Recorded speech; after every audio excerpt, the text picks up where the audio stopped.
بسم اللہ الرحمن الرحیم، السلام علیکم۔ ہمارے اس چینل میں آپ سب کا خوش آمدید۔ دوستو، نیوزی لینڈ کے خلاف حارث روف نے جس مقدار اور جس تیز ترین بولنگ کا مظاہرہ کیا ہے، نیوزی لینڈ والوں کے ہوش ٹھکانے لگا دیے، اور ان کا جو سیکیورٹی مسئلہ تھا، جو پاکستان میں آ کر عین موقع پر پاکستان سے بھاگ گئے، ان سب کا حساب برابر کر دیا۔ حارث روف نے ایسی کمال کی بولنگ کی کہ نیوزی لینڈ کے کھلاڑیوں کو یہ سمجھ نہیں آیا کہ بال کہاں سے کھیلے اور شاٹ کہاں سے مارے۔ حارث روف کو ہم بہت کم سمجھتے تھے، لیکن حارث روف نے آج پوری دنیا کو یہ ثابت کر دیا کہ وہ دنیا کے ٹاپ بالر ہے۔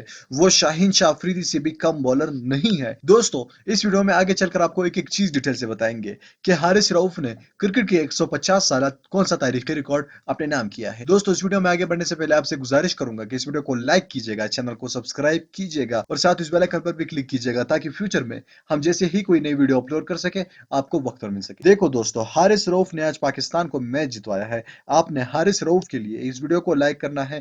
نیچے کامنٹ باکس میں ہر ویور نے 10 کامنٹ حارث روف کے لیے ضرور کرنے ہیں۔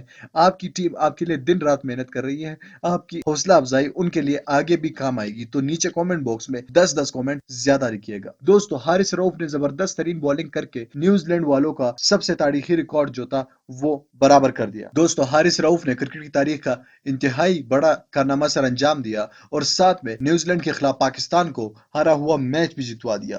دوستو، حارث روف کے لیے اس ویڈیو کو لازمی لائک کیجیے گا، چینل کو سبسکرائب کیجیے گا، اور نیچے کامنٹ باکس میں ہمیں یہ بتائیے کہ واقعی میں حارث روف دنیا کا بہترین بولر ہے یا نہیں۔ آپ نے چینل کے نیچے کامنٹ میں ضرور بتانا ہے۔ میں ملنا چاہوں گا آپ سے اگلی ویڈیو میں، تب تک کے لیے اجازت دیجیے۔ اللہ حافظ۔